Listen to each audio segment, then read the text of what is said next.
શ્રી વલ્લભ. પ્રસાદ લીધા પછી આવું ના ચાલે. શ્રી વલ્લભ ગિરિરાજ શ્યામ સુંદર શ્રી અમને ગુસાઈજી પરમ શ્રી ગોકુલ નાથ કી જય. દાવ દયાળ કી શ્રી નવનીત પ્રિયા લાલ કી. अपने माथे विराजता सेव्य સ્વરૂપ કી. બધા વૈષ્ણવને જાજા કરીને જય. સવારના બધા કોઈ 5 વાગે ઉઠ્યા છે, કોઈ 4 વાગે ઉઠ્યા છે, સેવા પહોંચીને આવ્યા. પણ તમારા બધાના મોઢા ઉપર જે ઉત્સાહ છે, આનંદ છે કે નરોડા વલ્લભને મળી આવ્યા, અસારવા ગુસાઈજીને મળશો, ગોકુલનાથજીને મળશો, ગિરિરાજ બાવાને, અખંડ દીવો છે ગોપીદાસજીનો, પછી ગોપાલદાસજીનો દીવો છે, પછી ગૌશાળા છે અને વલ્લભપુર છે. તમે જાશો એટલે મોર હશે, એટલા વાંદરા હશે, એટલા પક્ષીઓ હોય છે, ત્યાં 12 વ્રજવાસી હોય છે. તમે વ્રજને ફીલ કરશો ને એવું અસારવા છે. અને અમારો તો પ્રાણ છે.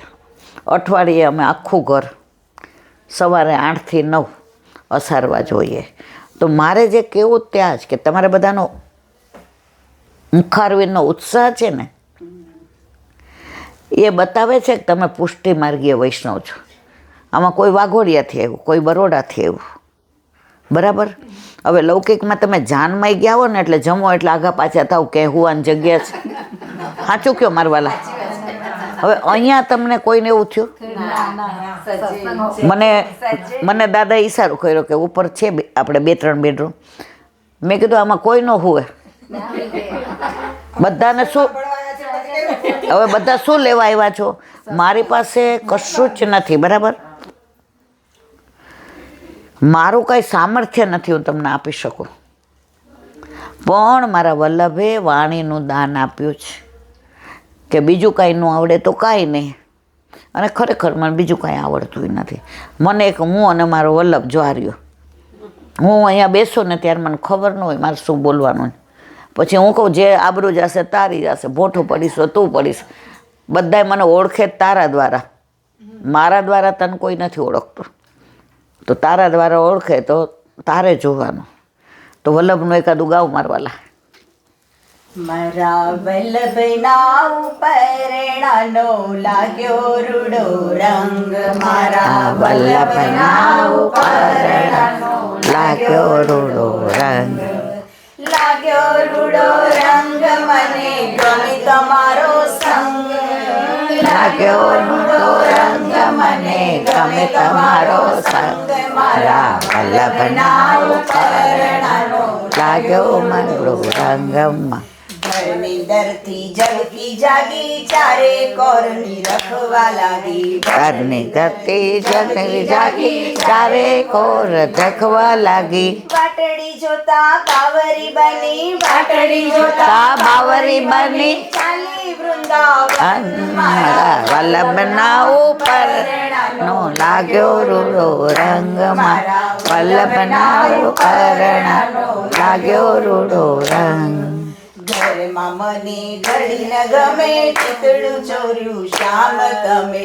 ઘરમાં મને ઘડી ન ગમે, ચિતડું ચોર્યું શ્યામ તમે. એવી રંગાણી રંગમાં તારા, એવી ઘણી રંગમાં તારા, ગમે ન બીજો રંગ, મારા વલ્લભના ઉપરણાનો લાગ્યો મનડો રંગ, મારા વલ્લભના ઉપરણાનો લાગ્યો રૂડો રંગ. વાલી લાગે વાસળી તારી, મનડું મોરે છવી તારી. વાલી લાગે વાસળી તારી, મનડું મારે જેવું સાગે. માધવ સાથે પ્રીત બંધાણી, માધવ સાથે પ્રીત બંધાણી, નાખી એની લગન, મારા વલ્લભના ઉપરણાનો લાગ્યો રૂડો રંગ, મારા વલ્લભના ઉપરણાનો લાગ્યો રૂડો રંગ. વૃંદાવનમાં રસ રચાવે મધુરી વાલો બંસી બજાવે વૃંદાવનમાં રાત્રિ વાલે ઓ મસડી વગાડે થનક થનક નાચતો વાલો થનક થનક નાચતો વાલો ગોપીઓની સંગ મારા મારા વલ્લભના ઉપરણાનો લાગ્યો રૂડો રંગ મારા વલ્લભના ઉપરણાનો લાગ્યો રૂડો રંગ વલ્લભના સ્વામી અંતરયામી રાખો તમારી દાસી જાણી વલ્લભના ઉપરયામી આંખોમાં મારી દાસી જાણે ચરણ શરણની સેવા માગુ ચરણ શરણની સેવા માગું માગુ સતસંગ મારા વલ્લભના ઉપરણાનો લાગ્યો રૂડો રંગ મારા વલ્લભના ઉપરણાનો લાગ્યો રૂડો રંગ વાહ ભાઈ વાહ વલ્લભના ઉપરણાનો લાગ્યો મને રંગ ઘરમાં ગમે નહીં ગાંડા કોને કર્યા એની વાંસળી વાગી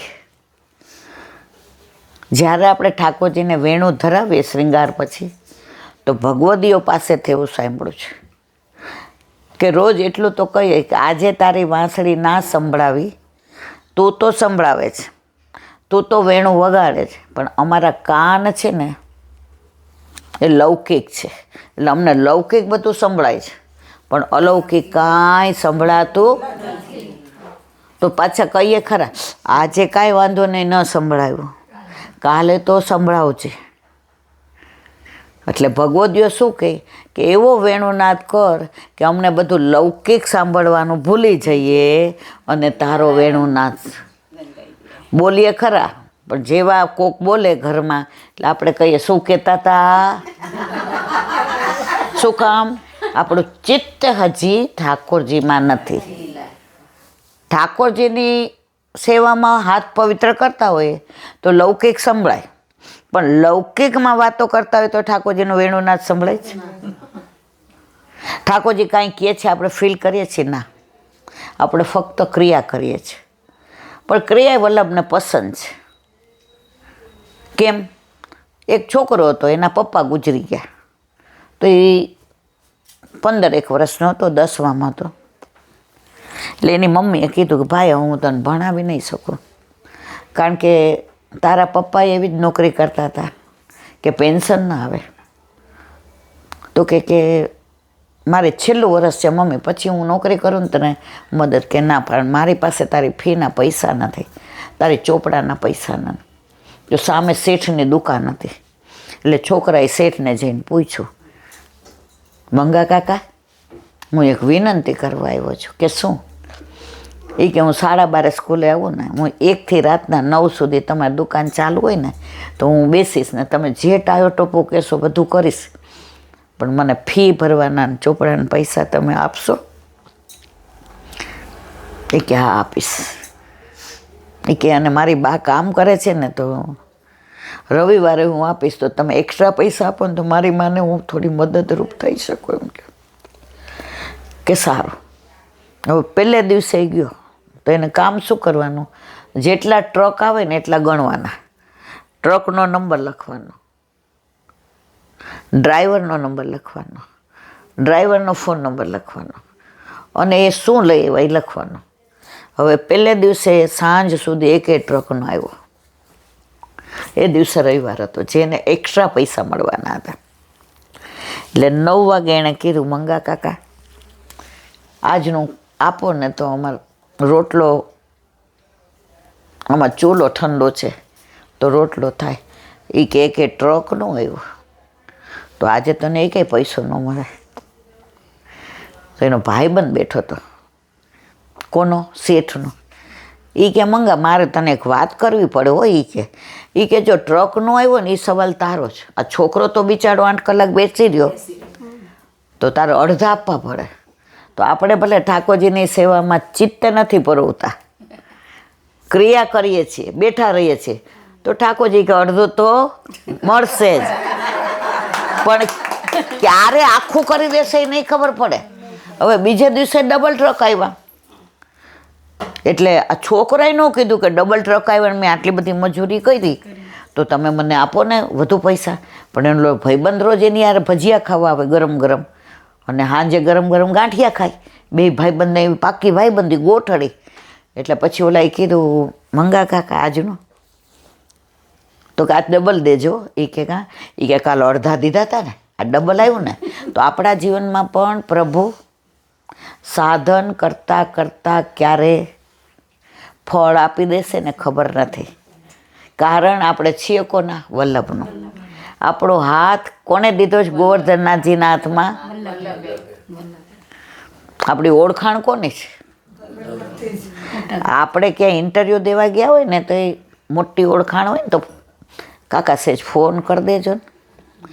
ઓલા આગળ 100 હોય ને તો આપણને ચિંતા ન થતી હોય કે ભલે ગમે એટલા હોશિયાર હોય ને સ્માર્ટ હોય ને, આપણા મનમાં શું હોય ખબર છે? મારા કાકાના ભાઈબંધ છે એટલે મારો મેળ પડી જશે. અને આપણે જઈએ એટલે ઓલા તરત પૂછે રમણીકભાઈનો છો ને? હા, મને તારા કાકાનો ફોન આવી ગયો છે, કાલથી આવી જાજો નોકરીએ. કશું પૂછ્યું નહીં. કેમ? ઓલા બધા કરતાં કાંઈ એટલો હોશિયાર નહોતો, એટલો સ્માર્ટ નહોતો. એવી ઓળખાણ હતી. તો મારે ને તમારી ઓળખાણ તો કોની છે મારા વાલા? છે મારે ને તમારી ચિંતા. પણ પછી ઓળખાણનો લાભ ન લેવાય, કામે કરવું પડે. તો ઓલો ફોન કર્યો હતો ને એને અફસોસ ન થાય કે મેં આને આટલી બધી ઓળખાણથી એને રખાવી દીધો. તો આપણા વલ્લભને અફસોસ ન થાય ને, એમાં આપણે સેવા સ્મરણ સત્સંગ તો કરવા પડે. આજે તમે બધા બહાર નીકળ્યા, વલ્લભ પાસે આવ્યા, મારી પાસે આવ્યા, હરિગુરુ વૈષ્ણવ, પણ તમારા ઠાકોરજીને પહોંચીને આવ્યા. કેમ? કે વલ્લભને એવું ફરિયાદ ન કરે કે આ તો જો હવરમાં મન મૂકીને વયા ગયા. ભલે આપણે એટલું બધું ન કરી શકીએ, પણ આપણા ઠાકોરજી રાજી રહીએ, એને ભૂખ્યા ન રાખીએ. તો આ ધીમે ધીમે ધીમે ધીમે આપણું મન, આપણું ચિત્ત પ્રભુમાં પરોવાઈ જાય છે ને મારા વાલા. એનું કારણ શરૂઆતમાં આપણે ક્રિયા કરીએ, પછી ડબલ ટ્રક આવવા માંડે એટલે ડબલ મળવા માંડે, અને ક્યારે આપણું ચિત્ત ઠાકોરજીમાં લાગી જાય. આજે તમે બધા ક્યારના ઉઠ્યા છો, પણ છતાંય બધાની અંદર એક ઉત્સાહ છે, એક આનંદ છે, એક ઉમંગ છે. હવે તમે ધારો તો એમ એટલું મને કહી શકો કે ઈલાબેન અડધો કલાક આડા પડી જાય, પણ આમાં કોઈએ કીધું મને? કેમ? કારણ તમે વલ્લભના વાલા છો. તમને ઓળખાણ ગોવર્ધનનાથજીની કોણે કરાવી? વલ્લભે કરાવી. તો ઓળખાણ એવી આપણી મોટી છે ને મારા વાલા કે ગમે ત્યાં ઇન્ટરવ્યૂ લે આપણે પાસ થવાની ચિંતા કરવાની. એ કઈ છે ઓળખાણ? વલ્લભની. આપણી કસોટી થશે, પણ પાસ તો મારો વલ્લભ લાગવગથી કરાવશે ને કરાવશે જ, એમાં કોઈ શંકા નહીં.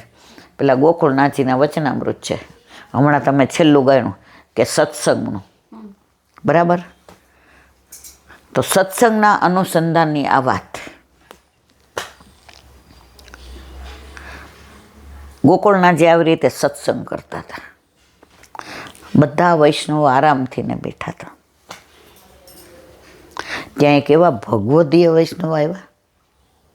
તો ગોકુળનાથજીએ બધાની હાજરીમાં શું કહ્યું? આવો પાપી. શું કહ્યું? પાપી. હવે તમે બધા બેઠા હો અને જે સત્સંગ કરતા હોય એને હું આવું, અને જે મને એમ કે આવો પાપી, તો તમે બધા મૂંઝાઈ જાઓ, હુંય મૂંઝાઈ જાઉં ને કે સારું કેવું તો ભલે હું પાપી છું એ તો મને ખબર છે, પણ આટલા બધાની વચ્ચે આમ આપણને જોચે નહીં, આપણને ગમે નહીં, પણ જે કહેતા આપણે બોલી શકીએ કે એની પાછળ કંઈક કારણ હશે. ગોકુળનાથજીના વચનામૃત જુઓ કે હાસ્યામૃત જુઓ, બાળકોના હાસ્યામૃત જુઓ કે વચનામૃત જુઓ, ત્યારથી અત્યાર સુધીમાં કારણ વિના શબ્દનો ઉપયોગ કરતા નથી. એટલે બધાએ આમ થોડીક વાર આમ દિગ્મૂઢ થઈ ગયા. ગોકુળનાથજી મંદ મંદ મુસ્કાયા. પછી સત્સંગને વિરામ આપ્યો. એટલે ગોકુળનાથજી કે કેમ આજે કોઈ હોંકારો નથી ભીડતા, કોઈ આજે પ્રશ્ન નથી પૂછતા, આજે બધાના મોઢા ઉપર મૂંઝારો કેમ છે? બાળકો જાણી જાય, અંતર્યામી છે, આપણે ના કહીએ ને તોય ખબર પડી જાય. અમારા ગુરુદેવ હતા ને, અત્યારે તો લીલા વિસ્તારી ગયા, તો કોક વાર ભણતા હોય ને પેપર ખરાબ ગયું હોય ને એટલે સાંજે ઘરેથી ને કહેવામાં આવે કે જાઓ ચરણ સ્પર્શ કરી આવો. જઈએ ને એટલે આમ પૈસા મૂકીને આમ કરીને આમ હાલવા માંડીએ એટલે ગુરુદેવ તરત કે અહીંયા આવો અહીંયા આવો અહીંયા બેસ. શું મૂંઝાણી છે કે મોઢા ઉપર આજે? નહીંતર મારા પપ્પા કાયમ એવું કહેતા કે મારી દીકરીને મેં કોઈ દી ઉદાસ નથી જોઈ.